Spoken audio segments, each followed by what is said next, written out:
5세 아이를 둔 부부가 있었는데요. 일본 여행을 계획하면서 의견이 달랐습니다. 남편은요, 일본 여행은 먹방과 쇼핑인데 아이가 어려서 같이 가면 쇼핑도 힘들 거고 영상만 많이 보여주게 되지 않겠냐고, 우리가 가서 무슨 여행을 즐길 수 있겠냐고, 뭘 할 수 있겠냐고, 힘들 거 생각하면 가고 싶지 않다라는 의견이었습니다. 아빠의 의견은 그랬습니다.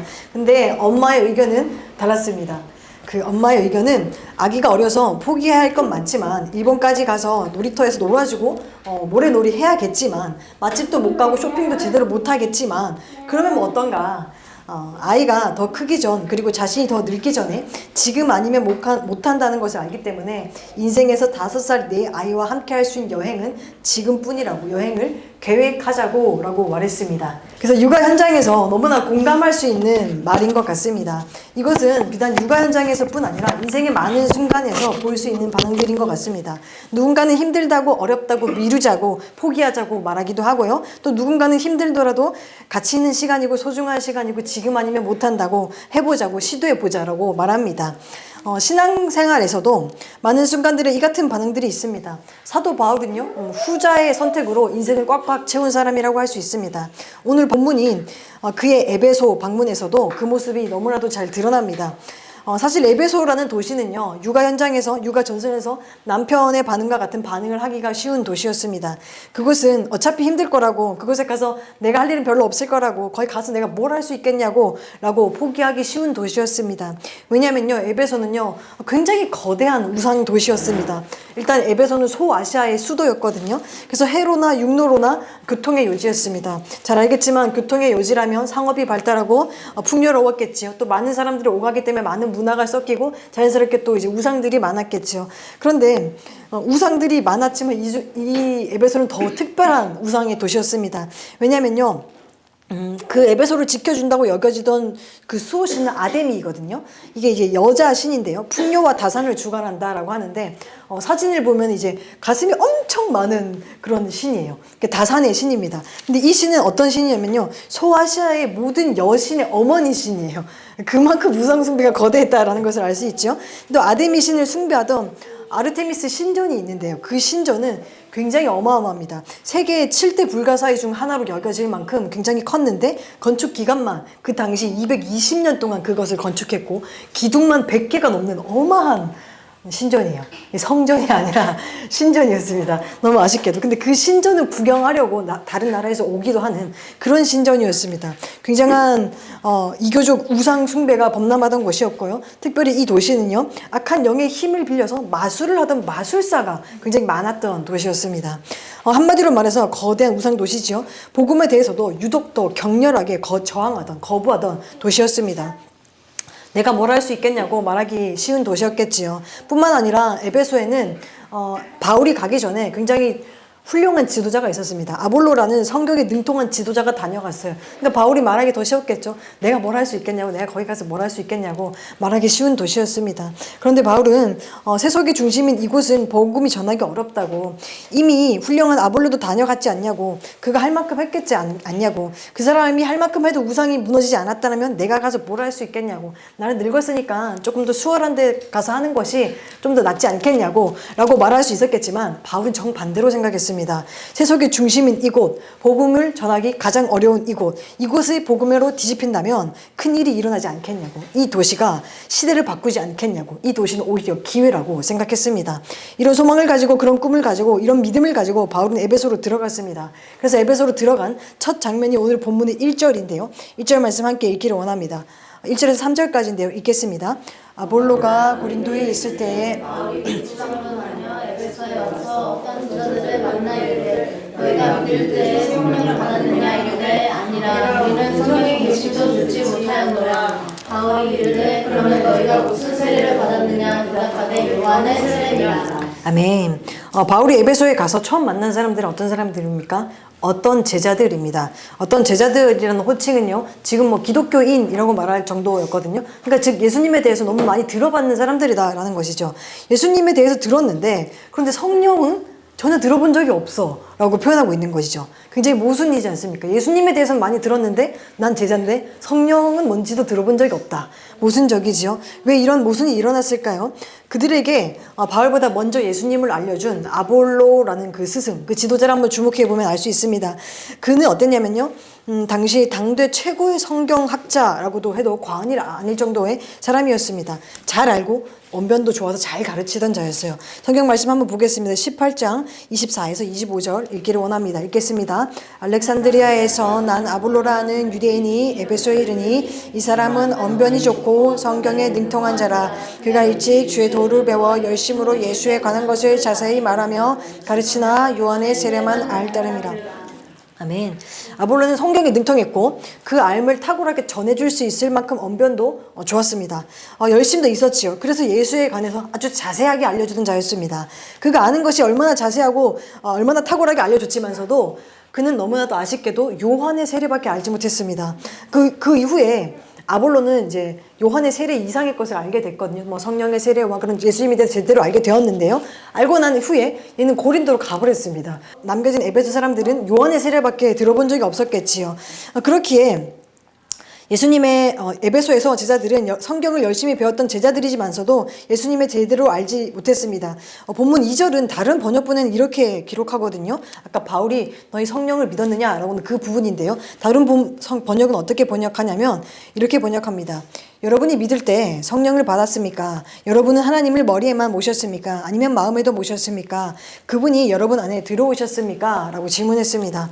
아볼로 와 에베소 제자들은 하나님을 사모하고 하나님을 알고자 하는 열정은 있었지만 머리로만 알고 있었던 것입니다. 그런데요, 머리로만 안다면요, 사실 예수님을 제대로 알지 못한다라는 것이지요. 복음을 제대로 받아들이면요, 그것은 암, 지식, 머리에 그칠 수가 없습니다. 복음을 제대로 받아들인다면요, 머리를 넘어서 마음과 내 전 인격으로 반응할 수밖에 없습니다. 바울의 눈에 너희는 알기는 아는데, 예수님을 알긴 아는데 제대로 모르는구나 라는 말입니다. 미국의 영어로 almost Christian이라는 표현이 있다라고 하더라고요. 거의 기독교인, 거의 신앙인이라는 표현이죠. 이들은 아마도 예수님을 알았지만 almost Christian이었던 것 같습니다. 그에게 바울은 요한의 세례밖에 몰랐던 그들에게, almost Christian인 그들에게 바울은 이렇게 말합니다. 4절입니다. 읽겠습니다. 바울이 이르되 내 뒤에 오신 이를 믿느냐는 아멘. 이 말은 무슨 말이냐면요, 너희 요한의 세례 알잖아. 근데 요한을 보지 말고 요한이 가르치는 것을 봐야지 왜 요한의 손가락만 보고 있어? 지금 이 말을 하는 것입니다. 그리고 그들이 요한은 손가락질 하는 것은 바로 예수야 라는 것을 알려주면서 예수의 이름으로 세례를 받아라 라고 했습니다. 이후에 보면은 5절 6절 이렇게 보면요, 예수의 이름으로 세례를 받았고 성령도 받아서 방언도 하고 예언도 했다라는 기록이 있습니다. 그래서 여기서 재밌는 것은 뭐냐면요, 성령을 받았느냐라는 질문에서 시작됐고요, 그들에게 성령을 받도록 이끄는 그 과정에서 바울은 성령님은 이런 분이야 라는 말을 하지 않았습니다. 어떤 말을 했습니까? 예수님에 대해서 가르쳤을 뿐인데 그들은 성령을 받게 되었습니다. 예수님을 제대로 알면요, 그분을 주라고 고백하면요, 그분을 주라고 고백하는 것은 성령으로 말미암지 않고는 불가능한 것이지요. 고린도 전서에는 이런 말씀이 있지요. 한번 읽겠습니다. 또 성령으로 아니고서는 누구든지 예수를 주라고 할 수 없느니라. 아멘. 예수님을 제대로 알면 그분을 주라고 고백할 수밖에 없고 그분을 주라고 고백하는 것은 성령이 아니고는 불가능합니다. 그러니까 예수님을 제대로 알게 되면 성령을 받을 수밖에 없다라는 것이지요. 우리 한번 이렇게 자문해 봤으면 좋겠습니다. 나는 예수님을 제대로 알고 있습니까?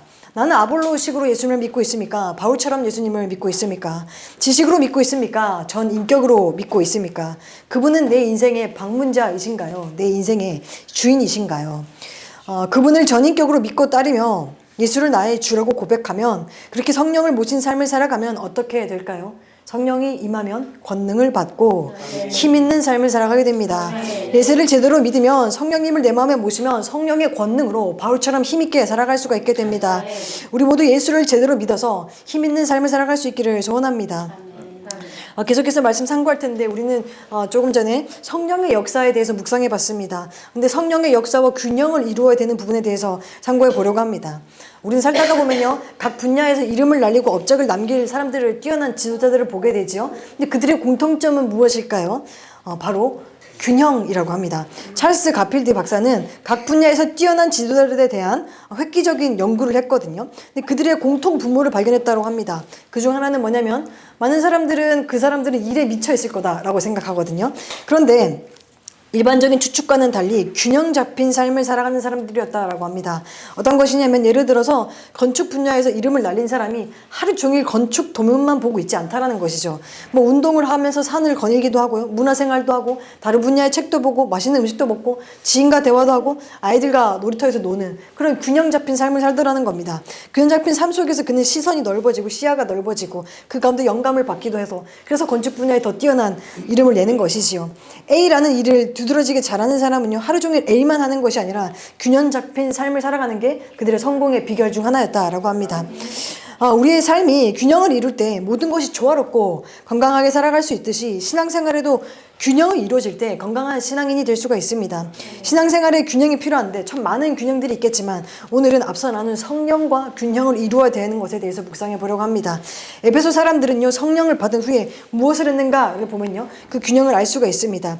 사도행전 19장 8에서 10절까지 말씀 읽기를 원합니다. 읽겠습니다. 바울이 회당에 들어가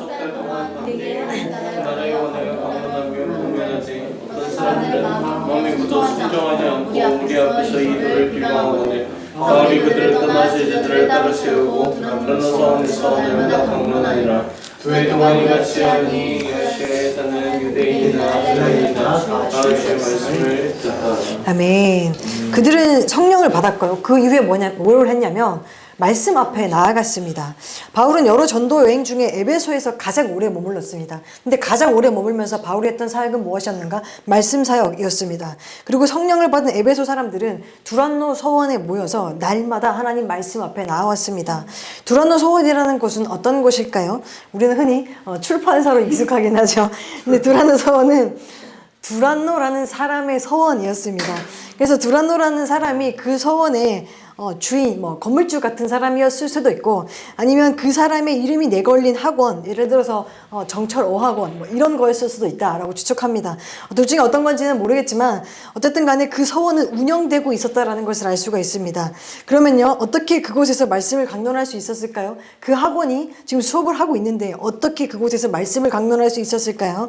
그 서원에 주인이 사용하지 않는 시간에 말씀을 강론했습니다. 당시 그 지역 사람들은 오전 11시에서 오후 4시까지 너무나도 더운 날씨 때문에 쉬는 시간을 가졌습니다. 이 시간을 시에스타라고 표현하기도 하는데요. 대부분의 에베소 사람들이 낮잠을 자던 시간이었습니다. 무슨 말일까요? 모두가 쉬는 시간, 모두가 자는 시간에 그들은 쉼을 반납하고 잠을 포기하고 말씀 앞에 나아왔다라는 이야기입니다. 성령을 받은 성도들은요, 말씀을 사모하고 말씀에 매달리는 모습으로 이어집니다. 바른 성령을 받았는가 어떻게 점검할 수 있냐면요, 그들이 말씀을 어떻게 대하는가 그 태도를 보면 알 수가 있습니다. 말씀은 성령을 받도록 이끌고 성령은 다시 말씀 앞으로 이끕니다. 에베소 성도들이 앞선 바울보다 앞선 아볼로의 말씀 사역이 있었기에 그들은 성령을 받을 수 있었고 성령을 받았기에 다시 말씀 앞에 나올 수가 있었던 것입니다. 말씀과 성령은 이렇게 조화를 이루어야 됩니다. 제가 고등학교 시절에 저는 신앙생활을 시작했습니다. 그리고 이제 대학생에 이제 기숙생활 하다가 좀 지냈지만 교회에 살고 싶더라고요. 제가 그때 신앙이 좀 뜨거워서. 그래서 교회에서 산 적이 있습니다. 교회에서 살고 또 기도원에서도 살았던 적이 있습니다. 그러다 보니 자연스럽게 이제 목사님과 이제 사모님과 한 지붕 아래 살 기회가 있었지요. 근데 그 우리 교회 담임 목사님의 사모님은 기도원 원장님이셨습니다. 그래서 그 원장님의 일상을 엿볼 수가 있게 되었는데요. 그분은 기도원 원장님으로서 이제 은사 사역도 많이 하시던 분이었습니다. 근데 일상에서는 그분을 가만히 보니까 거의 항상 성경책을 읽고 있었습니다. 말씀에서 벗어난 성령사역, 은사사역은 잘못된 것이기에 그것을 너무나 잘 아셨기 때문에 더욱더 말씀 앞에 나아갔던 것이었습니다. 성령만 사모하면 어떻게 됩니까? 신비주의에 빠질 수 있습니다. 말씀만 사모하면 어떻게 됩니까? 율법주의에 빠질 수 있습니다. 성령과 말씀은 어느 한쪽으로 치우칠 때 잘못된 길을 가게 됩니다. 성령과 말씀은 밸런스를 이루어야 됩니다. 균형은요, 별것 아닌 것 같지만 그 뛰어난 지도자들을 만들어내는 비결 중 하나였던 것처럼 신앙생활에도 균형을 이룰 때 멋진 신앙인, 바른 신앙인, 영향력 있는 신앙인이 될 수가 있습니다. 저희가 이제 가을에 저희 가족이 캠핑을 갔다 왔거든요. 근데 너무 멋진 장면을 목격했습니다. 바람이 많이 불던 날이었는데요. 이제 마음이 이렇게 돗자리에 누워서 이렇게 하늘을 보고 있었어요. 보통 캠핑장에 산 깊숙이 있잖아요. 그래서 누워서 하늘을 보고 있는데 갑자기 굉장히 멋진 새가 이렇게 날더라고요. 되게 멋진 새가 나는데 되게 커요. 되게 큰데 날갯짓을 전혀 하지 않아요. 그냥 바람을 딱 타고 이렇게 빙글빙글 크게 돌면서 이렇게 사라지더라고요. 근데 그게 너무 멋있는 거야. 그게 뭐냐면 그 독수리예요, 독수리. 독수리는 너무 무거워서 바람 없이 날개는 힘이 너무 많이 들어서 자조식 그 상승 기류, 그 바람에 편승해서 날아간다라고 합니다. 근데 유유히 나는 그 우아하고 멋진 독수리를 가만히 보고 있으니까요. 날개짓을 하나도 안 해요. 그러니까 하는 게 아무것도 없어요. 그냥 날개를 이렇게 딱 펴고 가만히 바람을 느끼고 있더라고요. 그것뿐이었어요. 그런데 그렇게 바람에 자신을 맡기는 것, 날개를 균형 있게 펴고 바람에 자신을 맡기는 것밖에 할 게 없는데 그는 멋지게 날아다니고 있었습니다. 우리의 신앙생활도 이런 것 같습니다. 우리는 그저 양 날개를 균형 있게 펴고 있기만 하면 하늘의 바람이 나를 힘있게 날아오르게 만들고 바람이 이끄는 대로 유유히 날다 보면 아주 멋진 곳에 이끌어져 있을 것입니다.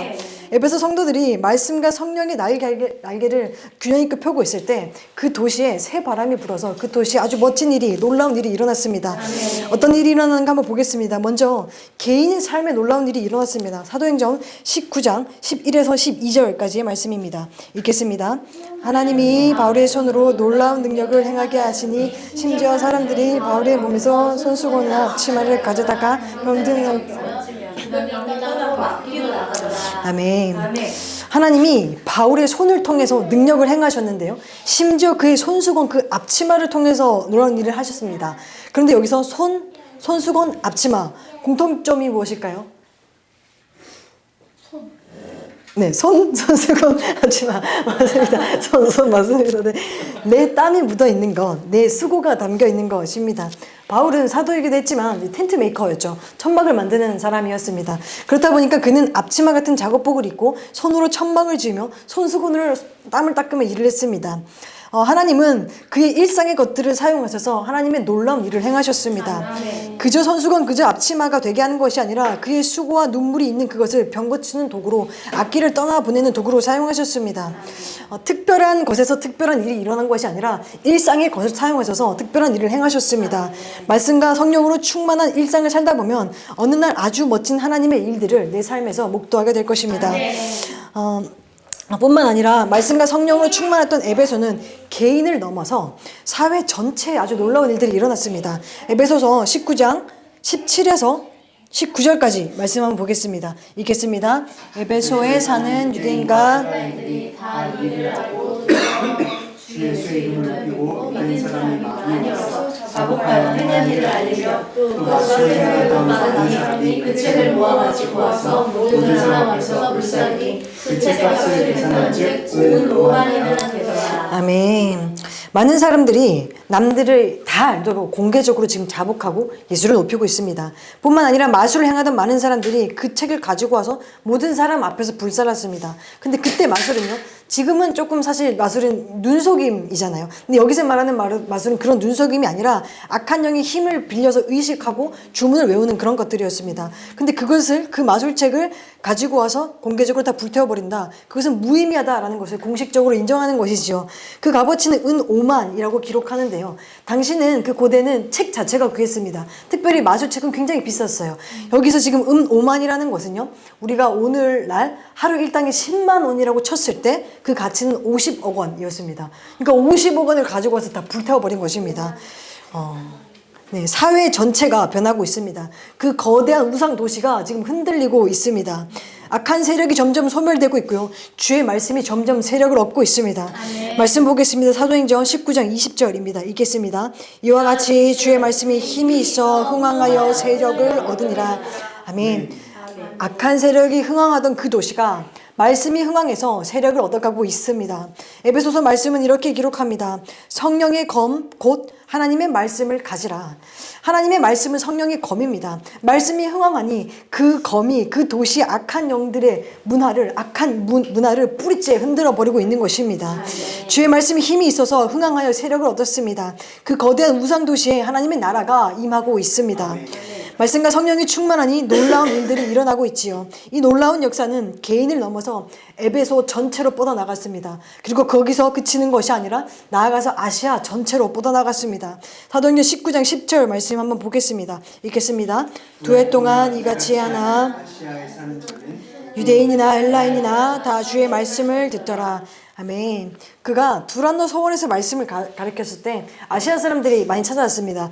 교통의 여주였잖아요. 그만큼 에베소 사람들은 그 교통을 이용하기 위해서 에베소로 오고 가면서 두란노 서원에 들려서 바울의 말씀을 많이 들었습니다. 그 아시아 사람들이 찾아와서 말씀을 듣고 다시 자기 도시로 돌아갔겠지요. 또 두란노 서원에서 제자들이 있었죠. 그 매일매일 날마다 말씀을 상고했던 그 제자들, 그리고 아시아에서 주고 왔다 갔다 하면서 말씀 들었던 그들을 통해서 무엇이 세워졌는가? 요한계시록에 나오는 그 7교회가 세워졌습니다. 그 7교회가 개척되었습니다. 말씀이 힘이 있어서 흥황해서 그 세력이 개인에서 사회 전체에서 세계 열방으로 뻗어나가고 있습니다. 말씀 충만, 성령 충만이 오버플로잉 되어서 넘쳐 흘러서 개인의 삶에 하나님 나라가 임했고 그 도시에 하나님 나라가 임했고 세계에 하나님 나라가 임하고 있습니다. 오늘의 말씀을 적용하면서 말씀을 맺으려고 합니다. 바울은 거대한 우상도시 에베소로 들어갔습니다. 바울은 늘 언제나 우리가 지금 계속해서 초대교회를 상고하고 있잖아요. 근데 초대교회 상고한 보면은 거의 공통점이 있을 겁니다. 교통의 요지를 찾아가고 우상의 도시로 많이 찾아가고 사람들이 많이 왔다 갔다 문화적 교류가 있으면서 우상이 더 활발했던 곳, 그곳을만 유독 찾아다니고 있습니다. 왜 그렇겠습니까? 그곳이 가장 어렵지만 그곳이 변화가 된다면 아주 큰 일이 일어날 것이다 라고 생각하기 때문에 유독 그런 곳을 찾아다녔습니다. 에베소는 그 중에서도 굉장히 거대한 우상 도시였지요. 너무 거대해서 엄두가 안 나서 미루고 싶고 다른 사람이 해줬으면 좋겠는 곳 에베소. 하지만 하나님 뜻이 분명히 있는 그곳을 믿음으로 들어갔습니다. 그리고 그곳에서 몸부림으로 인해서 그 거대한 우상 도시에 하나님 나라가 임했습니다. 우리 묵상해 봤으면 좋겠습니다. 우리도 저마다 에베소가 있을 것입니다. 나의 에베소는 어디입니까? 나에게 거대한 장벽이 있는 곳은 어디입니까? 나 말고 다른 사람에게 미루고 싶은 것은 어디입니까? 어쩌면 직장 상사, 어쩌면 나의 거래처, 어쩌면 나의 가족, 어쩌면 나의 거대한 어떤 습성들 같은 것들이 있겠지요. 나의 에베소를 묵상해보고 나의 에베소에 그 말씀의 검을 가지고 사랑의 복음, 평화의 복음을 가지고 들어갔으면 좋겠습니다. 그곳에서 내가 할 일은요, 말씀을 사모하고 성령을 사모하는 것입니다. 그곳에 들어가서 내가 할 일은요, 말씀을 내 인생의 주인으로, 성령을 내 인생의 주인으로 고백하면서 말씀이 알려주는 대로, 성령이 이끄는 대로 그저 살아가는 것입니다. 그렇게 우리가 말씀과 성령으로 충만해서 살아가면요, 내 안에 있는 것이 흘러 넘쳐서 그곳에 하나님 나라가 임하는 것입니다. 바울과 에베소 성도들은요, 악기를 떠나가게 해야지, 병을 고쳐야지, 마술책을 다 불태워 없애버려야지, 거기에 혈안이 돼서 쫓아다닌 것이 아닙니다. 그들은 그냥 말씀과 성령으로 충만하다 보니까 너무 충만해서 자기들 것이 오버플로잉 되어서 그 땅에 하나님 나라가, 하나님 말씀이 흥황해서 세력이 확장되어 간 것입니다. 사랑하는 여러분, 말씀 충만하시기를, 성령 충만하시기를 축복합니다. 우리 안에 충만이 흘러 넘쳐서 나의 삶 구석구석에 하나님 나라가 임하기를, 우리가 속한 사회에 하나님 나라가 임하기를, 나아가 이 땅에 하나님 나라가 임하기를 주님의 이름으로 축원합니다.